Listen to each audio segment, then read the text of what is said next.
Assalamualaikum warahmatullahi wabarakatuh. Alhamdulillah wassalatu wassalamu ala Rasulillah wa ala alihi wa ashabihi wa mawalah amma ba'd.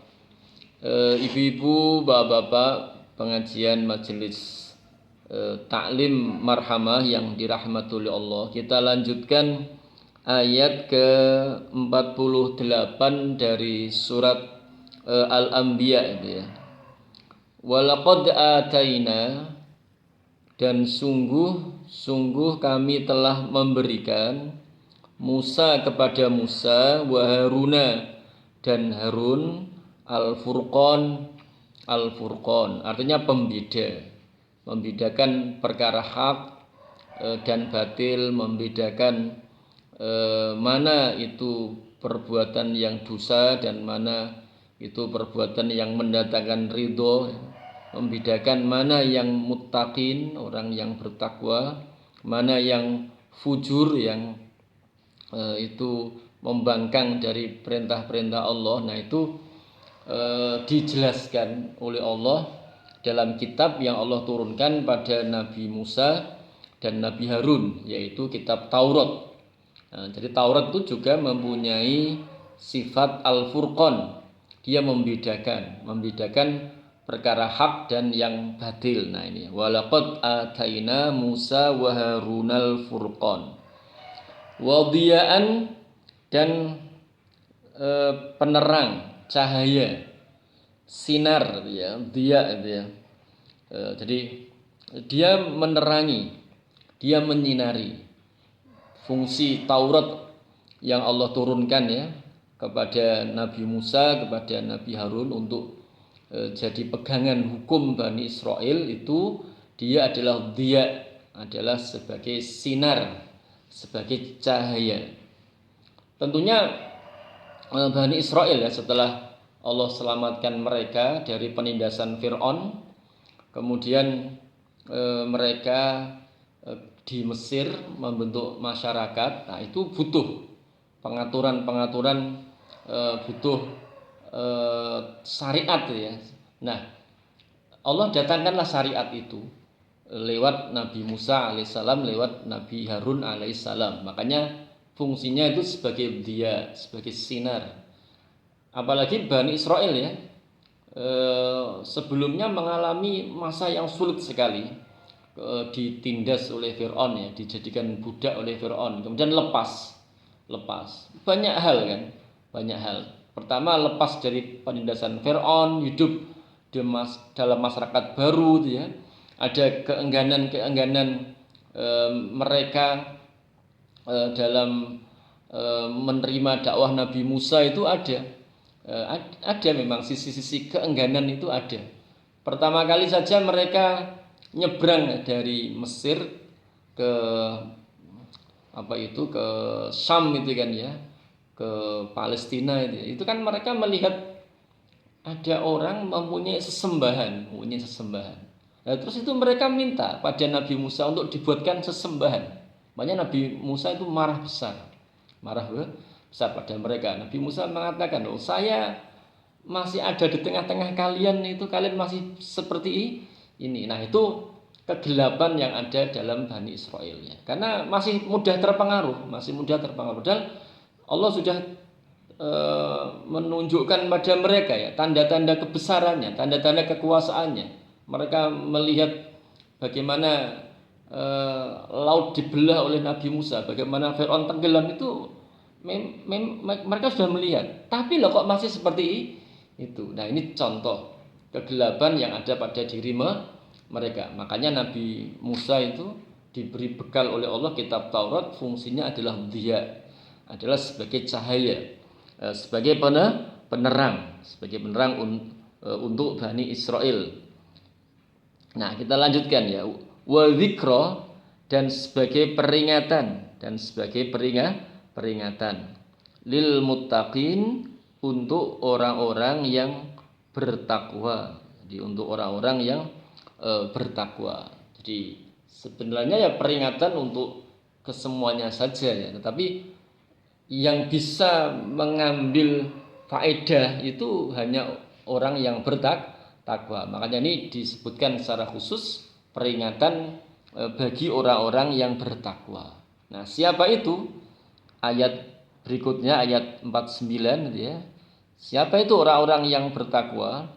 Alladzina, orang-orang yang yakhshawna, mereka takut. Jadi kalau di dalam keterangan ayat yang lain itu kan takut yang diungkapkan dengan kata yakhsha itu adalah takut yang didasarkan pada pemahaman. Jadi ada penghubung antara takut sama ilm. Makanya disebutkan innama yakhsyallaha min ibadihil ulama.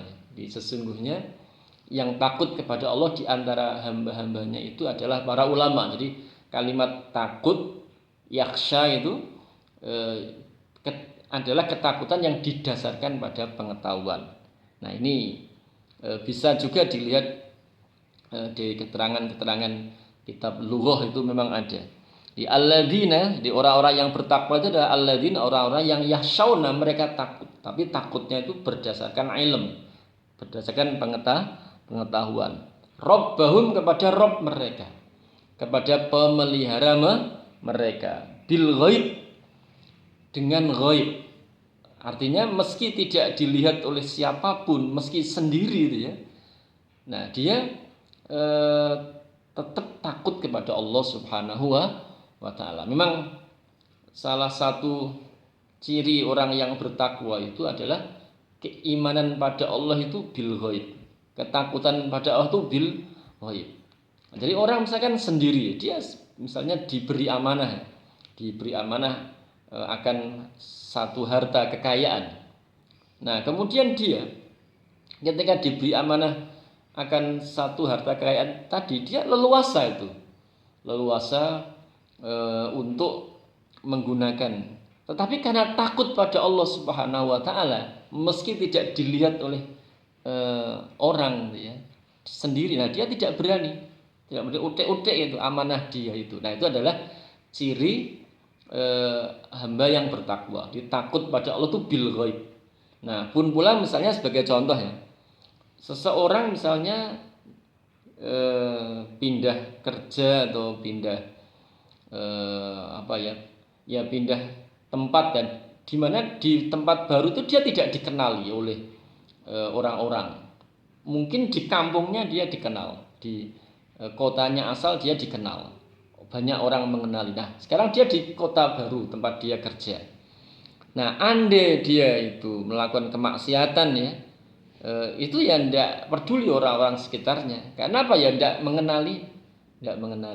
Tapi dia tidak melakukannya. Nah, itu contoh bagaimana orang itu takut pada Rabb mereka dengan ghaib, tidak disaksikan, tidak dilihat oleh siapa-siapa kecuali dia merasa diawasi oleh Allah. Namanya andai orang itu punya sifat seperti ini ya, takut pada Rabb mereka dalam dengan ghaib itu ya. Wah, itu ya tidak butuh pengawas, tidak butuh inspektorat macam-macam itu kan ya. Ya karena apa ya? Karena dia takut kepada Allah. Nah, itu sifat orang yang bertakwa. Wahum, dan mereka minasyaati, dari hari kiamat, musyfiqun, itu mereka takut. Nah, ini ibu-ibu bapak yang dirahmati oleh Allah, ayat ke 49,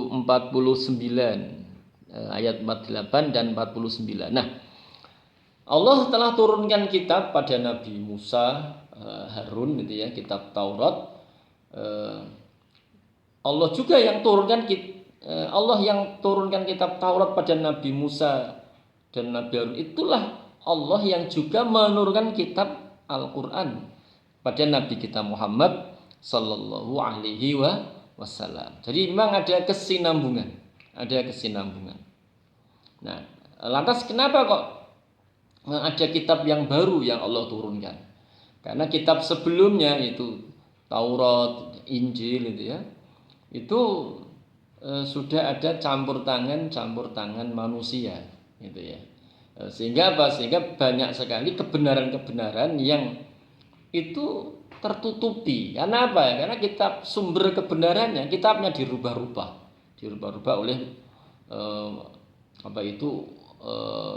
orang yang mendapat kitab tersebut. Makanya kemudian Allah turunkan kitab yang lain, yaitu kitab Quran. Itu adalah kesinambungannya itu seperti itu. Wahada, dan ini Quran maksudnya, dzikrun itu adalah peringatan, mubarakun yang penuh berkah, anzalnahu yang kami telah menurunkannya. Tadi sudah kami singgung ya, zat yang menurunkan Taurat pada Nabi Musa adalah zat yang menurunkan Quran kepada Nabi kita Muhammad sallallahu alaihi wasallam. Makanya ini tidak perlu diingkari.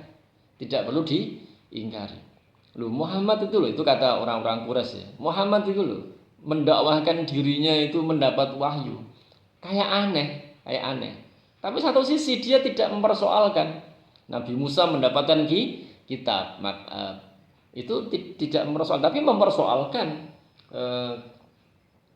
ketika Nabi Muhammad mendakwahkan bahwa dirinya mendapat Quran. Makanya afa antum, maka apakah kalian lahu kepadanya, mungkirun itu mengingkari akan realitas ini, bahwa Allah lah yang menurunkan kitab Al-Quran kepada Nabi kita Muhammad sallallahu alaihi wasallam, sementara Quran yang Allah turunkan pada Nabi kita Muhammad sallallahu alaihi wasallam itu Allah penuh dengan mukjizat. Tentunya kemukjizatan Al-Quran itu banyak sisinya, banyak aspeknya.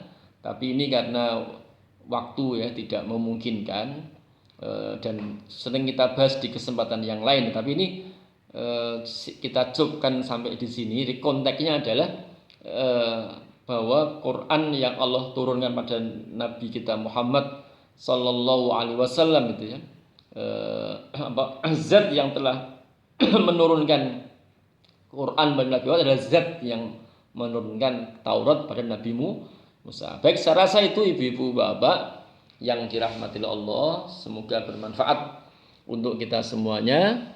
Subhanakallahumma bihamdika asyhadu an la ilaha illa anta astaghfiruka wa atubu ilaik. Assalamualaikum warahmatullahi wabarakatuh.